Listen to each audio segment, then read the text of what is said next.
But this is what we are going to be replacing is our temporary seat here. We pulled the seats out because we're going lightweight. We're going to put a cage in it. We're going to put another race seat in it.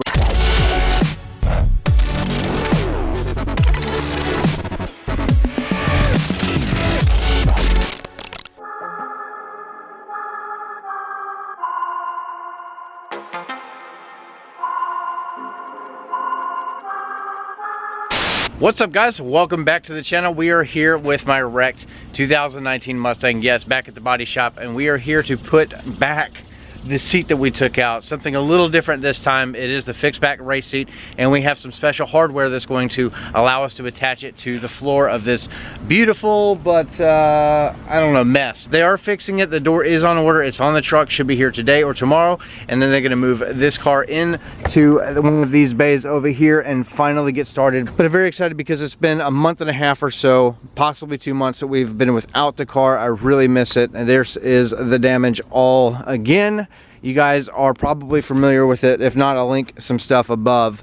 But this is all going to get fixed. We almost went with carbon fiber doors. We might still do it in the future, but and then we would wrap them, obviously. In the interest of saving weight, that's kind of, again, what today's video is about. Now, my battery's dead for whatever reason, so I did have to pop this guy off and then go in manually. So all you got to do is, there's a key. You take the key out from your key fob, put it under there. This will slide back, pop it off, and then you can get in your car. But I'm not sure why the battery is dead, but this is what we are going to be replacing is our temporary seat here. We pulled the seats out because we're going lightweight. We're going to put a cage in it. We're going to put another race seat in it. So now we have no seat over there, no seat over here. Yes, I know my car is dirty. It's been here for 2 months, whatever. We'll give it a good bath and clean whenever we get it back, so don't beat me up too bad in the comments. It's all right. And then we are going to replace all of this with this right here. This is a Fat House Fab mount. This is a Corbeau FX1 Pro seat. I've already mounted up the bracket here, the main bracket. Now this is pretty cool because Fat House actually makes brackets like this. They're fixed. They're not sliders, but they make them for Kirky seats, and they also make them for models like this, of this kind of seat here. So like Corbeau, Sparco, I think maybe Mamo, some of those other brands, and this is how this looks. It's pretty sweet. Now these brackets, this and this, it's all lightweight aluminum, and it only adds like 6 pounds. It's extremely lightweight, and this seat right here is only like 17, so considerably lighter with just this one seat versus the OEM factory recars that I had, or if you had the non-recars, the regular seats. But this is going to be a pretty straightforward installation. I think this is pretty simple. You just line these up whichever way you want them to go, and then you have some height adjustability here. But this is turning into pretty much a race car build, but I don't really need the driver's side to actually go back and forth. I don't really need a slider. It's going to be fixed, and then in the back we're going to run a cage and then attach it to the back of the seat eventually. And then whenever that happens, we'll probably actually replace this seat with something that is FIA approved. But this is a cheap seat, guys, so just to give me the idea of how I like it. And then we also have something special here we're going to put in the car too. I'll explain what this is in just a moment. Yeah, without rambling on any further, let's go ahead and get started with the installation. So this is what we're doing. So we got them all lined up with the holes. I'm going to run our little T50. Remember, you need a T50 Torx bit for this guy. I'm going to run them down there just to kind of get them a little bit secure. One front and then one rear. I'll play with this a little bit just to make sure that it is lining up properly, but just for trial and error, I want to get it close because there's a lot of these little holes, so we're gonna have to get this side the same way, and then I'm gonna mark off my spots once we line these things up, once I get the seat on here, if that makes sense, whatever hole they fit into. Run a screw through them, don't really tighten it down because I want to sit in the seat and then make sure that I'm going to be comfortable, because once they are mounted, they are not going to move. You'll have to take all this stuff apart. But pretty cool. This is truly like race car stuff, very lightweight. Big shout out to Fat House Fab, links in description. This is not a paid video, guys. I just think that the quality is really sweet. I think it's an amazing product. Look at the welds, very lightweight aluminum here. and then something else that you saw in that little package is going to go up here somewhere. It's going to be really, really cool.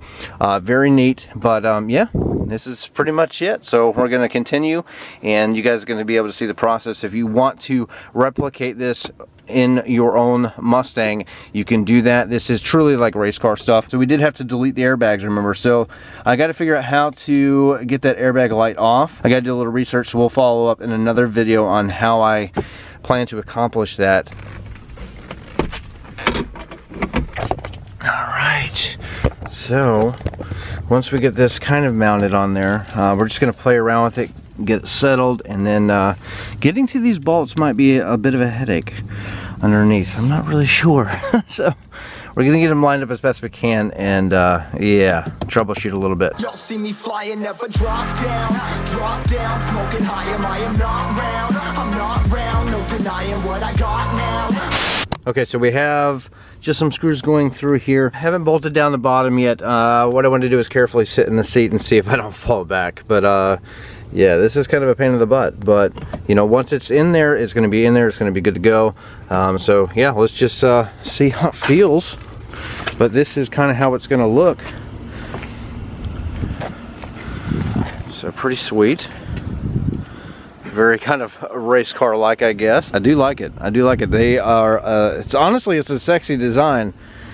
The way that, you know, it could be just one solid piece, but it does have a little bit of design to the bracket, so I'm really impressed with it, honestly.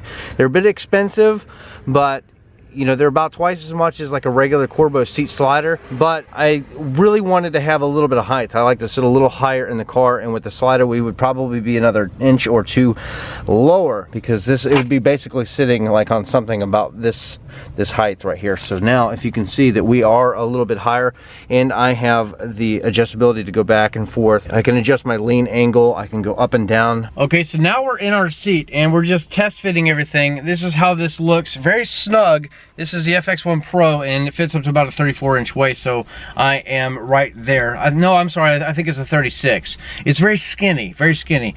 Lucky for me, I'm not, I guess, a big guy, not yet. Anyway, 5'11", I'm about 190 pounds, and I have about a 34-inch waist. I can't speak English today, sorry, but I do fit in the seat pretty well. Now, interesting, I thought that I was going to be sitting really low in the car, and I'm actually pretty high. I don't know if you can see this. So with a helmet, we might have some trouble. This is pretty much my seating position if I had the regular seat. So already I'm very impressed with the ability to adjust the height of the seat. I don't feel like I'm barely able to look over the dash.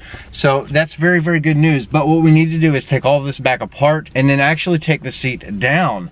So that way when we put a helmet on, you know, I have some room. So we about have my seating position figured out, and I have to move the seat down into the bracket. So I was up here, now we're going down here, but these are about 1 inch apart. So very, very smart thinking when they designed this. Plus they've allowed this, I'll show you an example. So if this were tightened down in the back, just pretend that if you wanted to adjust your lean angle without taking the whole seat out, if you look, I don't know if you can see this, but you can adjust them like this, and the seat follows the holes in the bracket. So very, very smart thinking.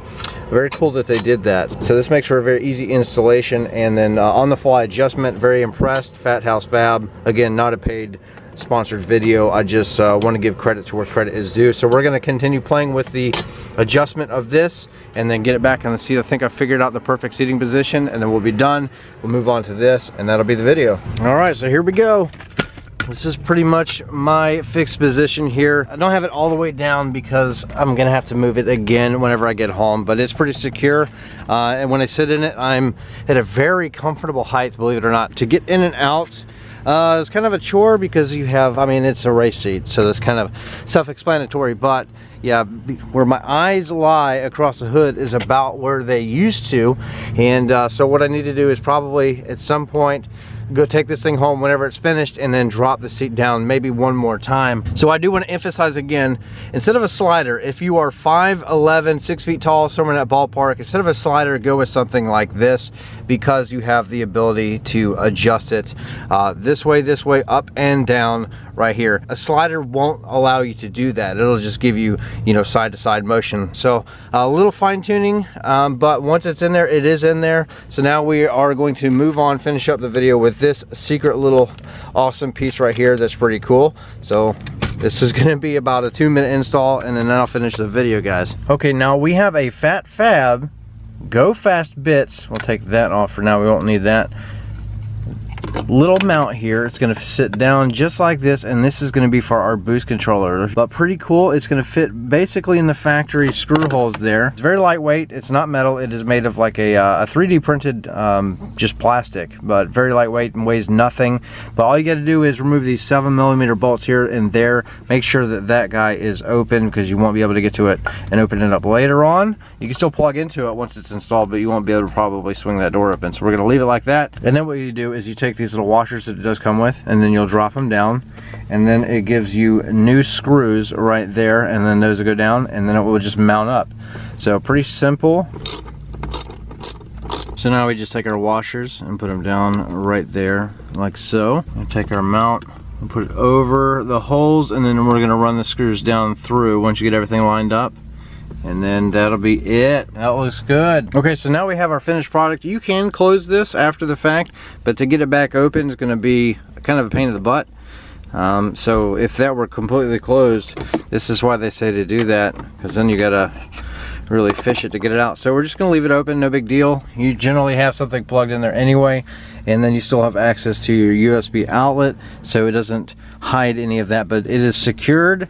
It looks good. I can't wait for the little boost controller to go right there for the twin turbo setup that we have coming. This is just little things. The little things are adding up to a big picture. So I know when you guys are like looking at like the seat install and it's ripping interior apart and stuff like that, remember it's still going to be a relatable, streetable vehicle. It's just going to be very fast. The twin turbo setup is going to be sick, and then it's all the little stuff that's going to come together at the end. You're seeing a little piece of the pie, but remember we have the whole thing, and you guys are going to love it. So just stick with me, and this is just growing pains. It's just growing pains. You guys are going to be, you're going to love it. You're going to love it, honestly. Alrighty, in a couple of days the dealership will be working on this car, finally getting everything fixed, and then we can have it back in my garage and start really playing around with it again. I'm very excited. Again, the look of the whole thing is going to change. It's going to be very interesting to not look out and see red, because yes, the color is going to change, but very excited. I like that, man. That's cool. All right, short and sweet video. Hopefully you enjoyed it.